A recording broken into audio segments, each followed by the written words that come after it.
Good morning बच्चों। कल तक हमने टोपी पाठ के 3 पृष्ठ पढ़ लिए थे, जिसमें हमने पढ़ा था कि गवरैया और गवरा दोनों एक साथ रहते थे, एक ही घोंसले में, साथ रहना, साथ उठना, साथ खाना पीना, है ना। गवरैया एक दिन सपना देखती है कि उसे भी टोपी पहननी है मनुष्यों की तरह, क्योंकि उसे ऐसा लगता है कि टोपी पहनने से एक शान से आती है। राजा टोपी पहनता है तो उसे भी वो फील करना है।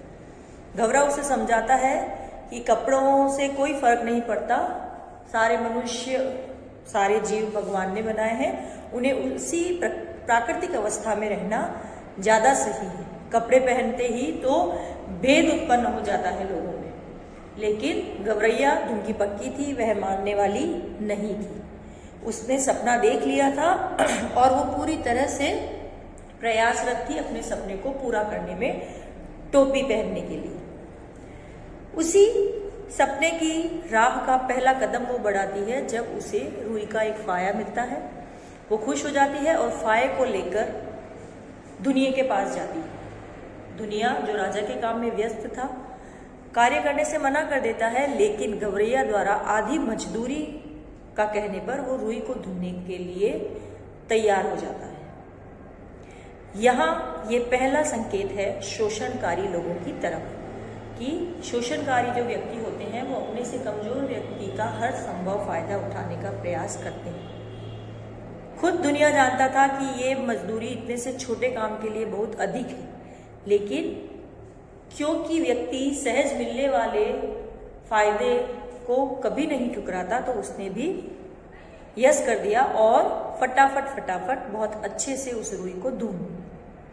अब हम इससे आगे पृष्ठ 119 190 पढ़ेंगे, ठीक है। इससे उत्साहित गवरैया एक कोरी के यहाँ गए और कहने लगे, कोरी भैया इस रुई से सुई काट दो। कोरी बेटा वो व्यक्ति होता है जो रुई को काट कर धागा बनाता है, सूत, कच्चा धागा, है ना। कोरी की कमर झुकी हुई थी, उसके बदन पर धज्जी हो चुका एक दुस्सा डाल रखा था, है ना, कि वो भी, क्योंकि पर्याप्त मजदूरी नहीं मिलती बेटा काम की, तो वो भी गरीब था और उसने भी फटे से कपड़े पहने हुए थे और काफी बूढ़ा व्यक्ति था। बड़ी अनिच्छा से बोला, तुम लोग यहाँ से भागते हो कि नहीं? देखते नहीं मुझे राजा जी के अचकन के लिए सूत काटता है। अचकन बेटा एक लंबे कोटनुमा वस्त्र होता है ना। मुझे फुर्सत नहीं है मुफ्त में मल्लार गाने की, कि मैं फालतू में कोई कार्य नहीं करता, है ना। भैया इस मुल्क में सब काम राजा जी के लिए ही होता है क्या? ऐसा गवरैया ने अचरज से बोला, आश्चर्य से बोली कि पहले दुनिया के यहाँ गई, वो भी राजा का काम कर रहा था, तुम्हारे यहाँ आई तो भी राजा का, अर्थात कि यहाँ जो कार्य है वो महत्वपूर्ण व्यक्तियों के कार्य को ही लोग महत्व देते हैं। तू किस मुल्क से आई है? कोरी ने उसे आंख भर देखा। जानती नहीं यहाँ का चलन, खट मरे बरदा बैठा खाए तुरंग, कि जो बैल होता है वो तो खट मरता है और तुरंग बैठा खाता है, कि जो कमजोर व्यक्ति है वो तो कार्य किए जाएगा और जो ताकतवर व्यक्ति है, जिसके पास पद है, पैसा है, वो बैठा खाता है ना। यहाँ सब काम राजा जी के नाम पर ही है और राजा जी के लिए ही होते हैं। राजा जी के लघुए भगुए भी तो बहुत हैं, कि या तो राजा का कार्य हो रहा है या राजा के किसी प्रिय का कार्य हो रहा है, कि बस राजा और उसके चाहने वाले, इन्हीं 2 लोगों का काम यहाँ पर होता है। इसी में उनका भी काम होता है। मुकरो मत भैया, हम तुम्हें माकूल मुआवजा देंगे, तो कभी मना मत करो, हम जो भी प्रॉपर मतलब एप्रोप्रिएट जो मजदूरी होगी वो दे देंगे, एकदम सही। गवरैया बोल पड़ी, इसे काट दो, आधा तुम ले लो, आधा मैं ले लूंगी।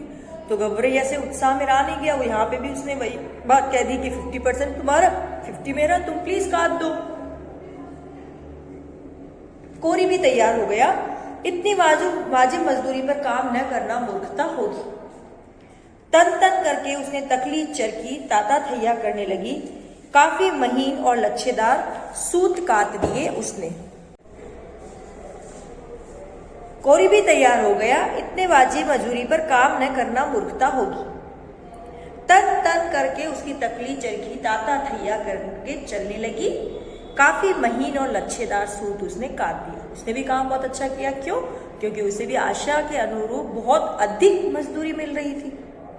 कदम कदम पर मिलते कामगारों के सहयोग ने गवरैया को आगे बढ़ने पर उकसा दिया। मतलब हमें जब सफलता मिलती रहती है बेटा तो हम और अधिक उत्साहित होते जाते हैं, और ऐसा ही कुछ गवरैया के साथ भी हुआ। रुई मिल गई और दुन्नी आ गई रुई, फिर सूत बन गया, तो वो और ज्यादा उत्साहित होकर आगे बढ़ने लगी। इसके बाद वे दोनों एक बुनकर के पास गए और इसरार करने लगे। इसरार मतलब उससे प्रार्थना, रिक्वेस्ट। बुनकर भैया इस कते सूत से कपड़ा बुन दो। बुनकर इन्हें अकबक होकर देखने लगा। अकबक मतलब आश्चर्यचकित से। हटते हो कि नहीं यहाँ से? देखते नहीं, अभी मुझे राजा जी के लिए बागा बुनना है। अभी थोड़ी देर बाद ही राजा जी के कारिंदे हाजिर हो जाएंगे। सावा करे भाव तो चबाव करे चाकर, है ना? कि जब राजा सवारी कर रहा है तो उसके जो नौकर हैं वो भी चबाने के लिए आते हैं, कि इतने ज्यादा वो भी रौब जानते हैं कि राजा का जब लेने आएंगे थोड़ी देर बाद तो बहुत रौबदार उससे हमसे वो नौकर भी बोलेंगे। इतना कहकर बुनकर अपने काम में मशगूल हो गया। इसे बुन दे भैया, गवरैया ने साहस संजोकर कहा। हम सेत में काम नहीं करवाते, इसे बुन दे और आधा तू ले आधा हम ले लेंगे। बुनकर ने देखा कि सौदा बुरा नहीं है, वह तैयार हो गया। सूत अपनी ओर खींचकर ताना बाना पसार दिया। उसका करघा चलने लगा। वो लूम जिसे है ना बेटा, वो मशीन जिस पर कपड़ा बुना जाता है उसे करघा बोलते हैं।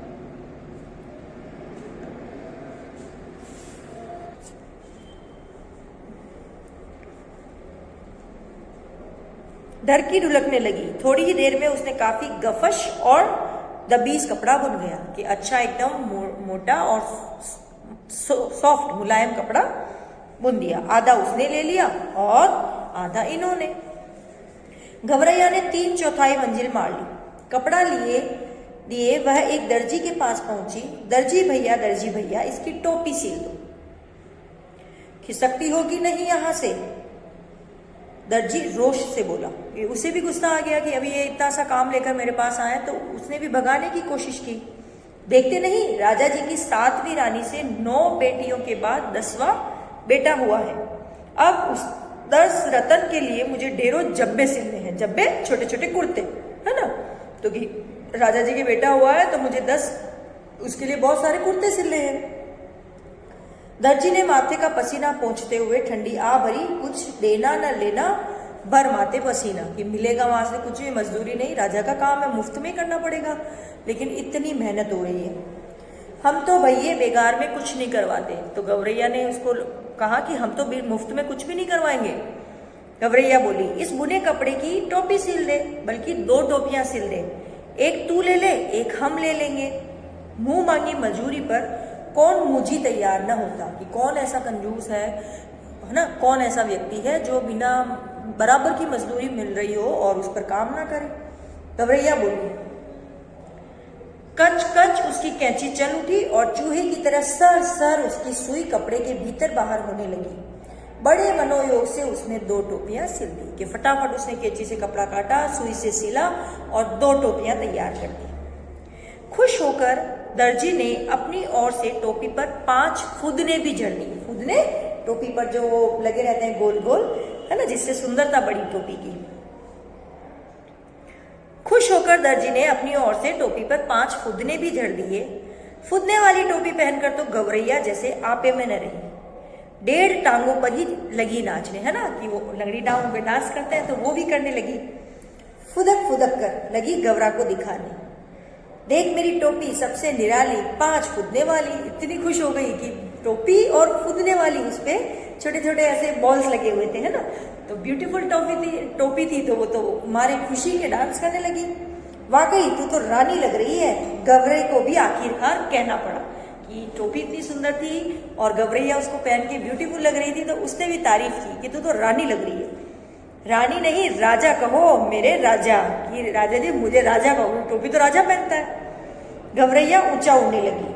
अब कौन राजा मेरा मुकाबला करेगा, कि मैं भी टोपी वाली हूँ और इतनी सुंदर टोपी वाली, तो राजा भी मुझसे मुकाबला नहीं कर सकता। टोपी पहनते ही उसके मन में नए हुलस ने जोर मारा, क्यों ना इस मुल्क के राजा को भी एक बार जायजा लिया जाए, जिसके लिए इतने सारे काम होते हैं कि सारे काम राजा के हो रहे थे। तो उसके मन में उत्सुकता थी ना कि राजा क्या होता है, तो कि टोपी तो मैंने पहन ही ली राजा जैसी, तो एक बार राजा के यहाँ भी चक्कर काट कर आती हूँ कि होता क्या है ऐसा राजा में। उड़ते उड़ते वह राजा के महल के कंगूरे पर जाकर बैठ गई। उसी वक्त राजा अपने चौबारे पर टहलुओं से खुली धूप में फुलेल की मालिश करवा रहा था।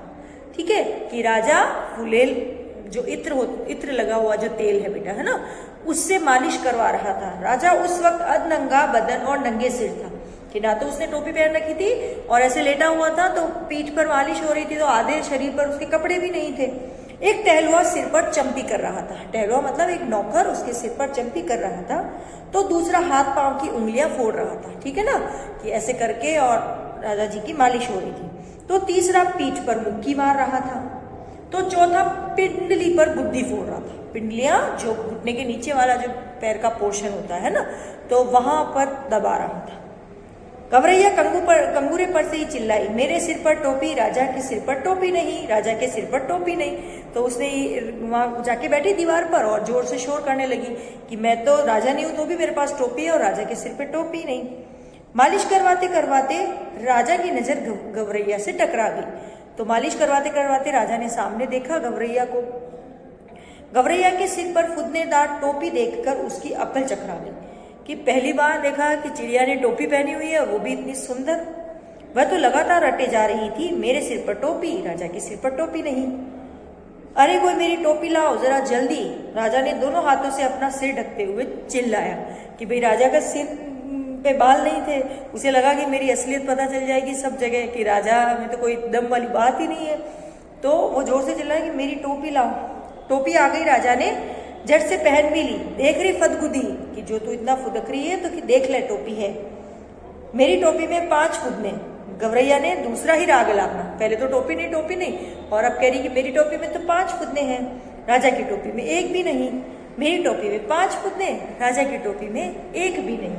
ऐसा करते हुए वो गवरैया चिल्लाने लगी। ठीक है बेटा, तो यहां तक हमने पढ़ लिया कि किस तरह गवरैया ने टोपी बनाने का अपना सपना पूरा किया था। वह रुई के फाये से लेकर टोपी के सफर तक कैसे पहुंची थी और टोपी पहनकर उसे किस तरह का एहसास हुआ था। ठीक है, आज के लिए इतना ही। ओके बेटा।